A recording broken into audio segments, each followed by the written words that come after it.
UPPL नि प्रमद बर' सावरायनायानो जा सोरबा EM राकेश ब्रह्म बुंनायानो जा सोरबा फेरेंगायानो बुंनाय जा बे सब स्क्रिप्टेड बाय दुलाराय बर' फरायसा आफाद। गुबुन गुबुन दिनफोरनि बादि दिनैबो नोंथांमोननि थाखाय मोनसे भिडिअ लाबोबाय।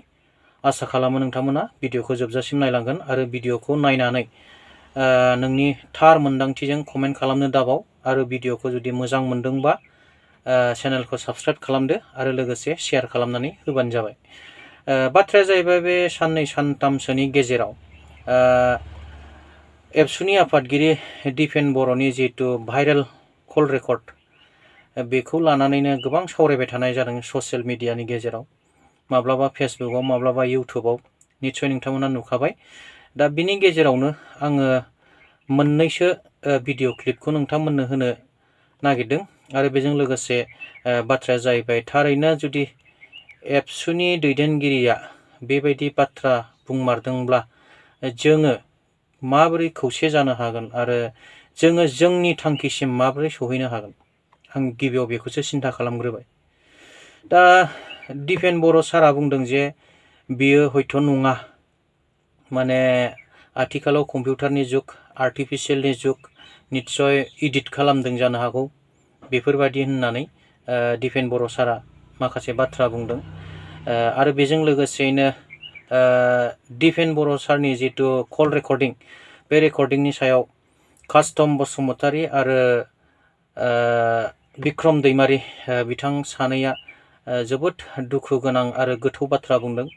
जे कास्टम बसुमतारी बुंनाय बायदिब्ला माने दासान्दि BTC-नि बा BTR-नि बा UPPL-नि EM जेरैहाय राकेश ब्रह्म, पेरेंगा बसुमतारी आरोबाव गुबुन गुबुन बिथांमोन आरो बेजों लोगोसे प्रमद बर' बिथांमोनखौबो बुंदों जे मिडियायाव जाय खोथाखौ बुङो निस्सय बियो एबसुनिफ्रायसो माने गाइडलाइन होनानै बुंहोनाय बायदि बाथ्राखौ बुंदों। जेना हक नोंथांमोना भिडिअखौ नायबानो हमनो हाखागोन। गिबियावनो नायनि दे दिपेन बर' सारा मा बुंदों आरो बिनि उनाव बिक्रम दैमारी आरो बिनि उनाव कास्टम, बिसोर साथामनि बिबुंथिखौ नायनि भिडिअनि गेजेरजों। खोथाखौ लानानै आङो एसेबो माने गोसोआव बेबायदि आंनियाव साननाय फैयाखै। बबे समाव मानो बुंदोंमोन आं बेखौबो गोसोखांफिननो हायाखै आरो बे कल रेकर्डआ माने बेसेबां रियेलिटि दङ, बे एडिटेड ना मा बेखौबो बिजिरनानै नायनांगोन। बिनि सायाव आङो जोंनि एबसुनि लेभेलनिफ्राय तदन्त खालामदों। दा जाय बिथांमोना बेखौ भाइरेल खालामदों, जाय बिथांमोना बे रेकर्डखौ दामदों, बिथांमोननि सायाव निस्सय बिनि सायाव तदन्त जागोन आरो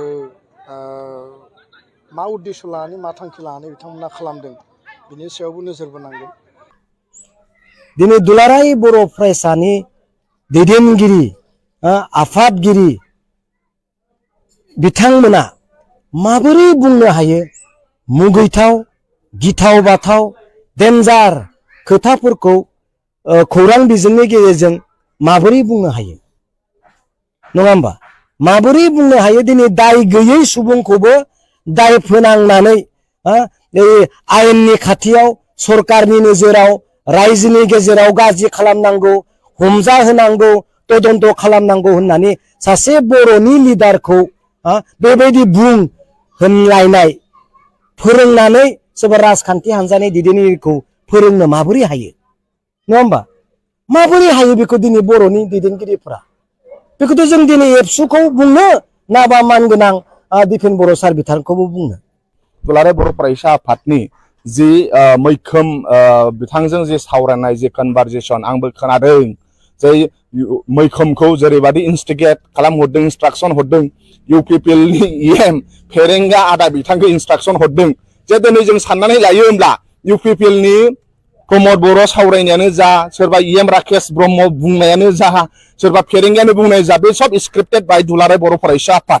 जे दुलाराय बर' फरायसा आफादा दिनै मानावगिरि राकेश ब्रह्मआ जेरैबायदि आं बां खोथा बुंगासिनो दङ, बे होमबा दुलाराय बर' फरायसा आफादा स्क्रिप्टेड खालामनानै हरो खोमा, लिरनानै हरो। दिनै जों बेखौसो सानबाय, दिनै फेरेंगाया बायदिसिना खोथा बुंनायफ्रा दुलाराय बर' फरायसा आफादासो माने लिरनानै हरो खोमा, जों बिदिसो साननो गोनां बायद'था जाबाय। बे अडिअ'खौ खोनाखांनायनि उनाव जेरै दिपेन बर'आ मैखोमखौ इन्सट्राक्सन हरदों, थां नों फेरेंगानाव इन्टारभिउ लाहै, फेरेंगानाव ओरै ओरै सों आरो फेरेंगाया ओरै ओरै होननो नांगौ होननानै जेरैबायदि होनदों, बे दुलाराय बर' फरायसा आफादासो साफ्रोमबो UPPL नि दैदेनगिरि आं बां खोथा बुंनायफोरखौ फोरोंहरो खोमा जों बेखौ साननो गोनां जादों।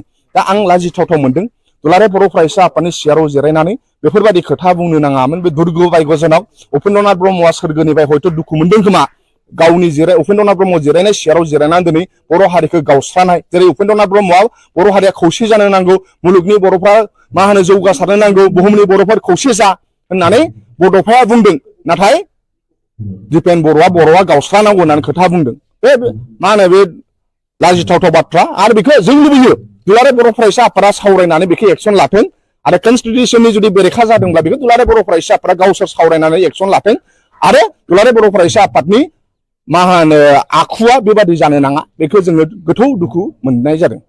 UPPL पार्टिनि दैदेनगिरि प्रमद बर'आ भुल साननानै दङ। UPPL नि दैदेनगिरिफोरा गावसोर पावार दं होननानै फैसा दं होननानै UPPL आ सानदों जोंनि सेंग्रा सिख्लाखौ 100 थाखा 200 थाखाजों बायगोन गामिनि रायजो राजाखौ 50 थाखा 70 थाखाजों बायगोन होननानै बिथांमोनहा सानदों। ओंखायनो बिथांमोनहा नांगौ बादि मिटिंबो खालामाखै। नाथाय जोंनि सेंग्रा सिख्लाया 100 थाखा 200 थाखाजों बायजाग्रा नङा। जोंनि सेंग्रा सिख्लाया पार्मानेन्ट साख्रिखौ लुबैयो। जोंनि सेंग्रा सिख्लाया प्लेटफर्म लुबैयो। जोंनि सेंग्रा सिख्लाया गावसिनि टेलेन्टखौ एक्सप्लर खालामनो थाखाय प्लेटफर्म लुबैयो। नाथाय प्रमद बर'आ 4 बोसोर 6 मासाव सासेबो सेंग्रा सिख्लानो साख्रि होआखै। सासेबो सेंग्रा सिख्लानि टेलेन्टखौ एक्सप्लर खालामनो थाखाय प्लेटफर्म खालामाखै आरो बिसोरखौ एंगेज खालामनायनि खोथाखौ बिथांमोना सानाखै। ओंखायनो प्रमद बर' दैदेननाय UPPL सरकारा बे 4 बोसोर 6 मासाव जेरैबायदि बिथांमोना गोरोन्थि मावबाय जोंनि लाइमोनफ्रा दुखु दाहायाव दं आबादारिफ्रा दुखु दाहायाव दं फोरोंगिरिफोरा भेन्सार स्कुला सरकारि जायाखै कन्ट्रेक्टरफ्रा खामानि मोनाखै। ओंखायनो बिथांमोनहा रागा जोंजोबनानै दङ। मोनफ्रोमबो थाखोनि सुबुंफोरा रागा जोंजोबनानै दं। लाइमोनफ्रा साख्रि बाख्रि मोनैनि रागा आरो कन्ट्रेक्टरफ्रा खामानि मोनैनि रागा आबादारिफ्रा गामियाव बे 4 बोसोर 6 मासाव सासेबो आबादारिनो इरिगेसन प्रजेक्ट मावनानै होआखै। गलादारियानो जा बिजनेसमेनानो जा बिथांमोनहा बिराद रागा जोंनानै दङ। ओंखायनो मोनफ्रोमबो थाखोनि सुबुंफ्रा दिनै प्रमद बर' होनब्लानो आंगायनाय जाबाय UPPL होनबानो आंगायनाय जाबाय। ओंखायनो दा सेंग्रा सिख्लाफ्रा जानजि खाफ्रादों आरो सिल्ली समस्तिनि जि बाइ इलेक्सननि रायजो राजा बिथांमोनहा नेनानै दङ BPF नो भट होगोन। हाजारखि UPPL आ आवगायनि बादि जेरै MP इलेक्सनाव मालाबा फैसायाव उन्दुनाय आरो मालाबा मोदोम सायाव फैसा जेरैबायदि भाइरेल जादोंमोन बिथांमोना जेरैबायदि फैसाजों बायग्लुंजोबनानै रायजो राजानि भटखौ बायनो सानदों एबा सिल्लीनि बाइ इलेक्सनाव बे फैमाल जागोन। मानोना मानव गेदेर हाग्रामा महिलारि सारखौ सरकाराव लाबोफिननानै आरो जेरैबायदि डेभेलपमेन्ट जानांगौ बेखौ लुबैफिनो आरो बिनि जागायनाया बाइ इलेक्सननिफ्रायनो जागायगोन। बाइ इलेक्सनाव रायजो राजाफ्रा मा होनो फिन खुद्रि सारनाय आरो रागा बे 4 बोसोर 6 मासनि जि रागा बेखौ UPPL नि एगेन्स्टआव दिन्थिगोन। आरो जोंहा फोथायनाय दङ सुद्द बसुमतारी बिथाङा उपेन्द्रनाथ ब्रह्म जोंनि बर' हारिनि बिफा बड'फाजों समान समान खामानि मावबोनाय बिथाङा स्पक पार्सनमोन बिथाङा मिडियाखौ नायोमोन आरो बिथाङा गोबां कन्ट्रिबिउसन दङ। ओंखायनो सुद्द बसुमतारीनो भट होगोन बेखौ साफ्रोमबो सिल्लीनि रायजो राजाया जानजि खाफ्राबाय। ओंखायनो जोंहा फोथायनाय दङ जे सिल्लीनि रायजो राजाया जेरैबायदि खस्थ' बे आइफवालि दालां बे आइफवालि दालांखौबो मानाव गेदेर हाग्रामा महिलारि सारासो लुनाय आरो लामा दालां जेबो गैयामोन सिल्ली समस्तियाव गोलैनाय बेफोरखौ मोनफ्रोमबो मानाव गेदेर हाग्रामा महिलारि सारासो लुजोबनाय। दिनै प्रमद बर'आ सिल्ली समस्तियाव बे 4 बोसोर 6 मासाव मा खामानि मावखो बिथांमोना लामा दोंसे इभिडेन्स लामा दोंसेबो गैया स्कुल गंसेबो गायसनाखै सासेबो मानसिनो साख्रि होआखै बे सिल्ली ओनसोलनि सासेबो कन्ट्रेक्टरनो खामानि होआखै। ओंखायनो सिल्ली समस्तियाव UPPL नि जेबो कन्ट्रिबिउसन गैया।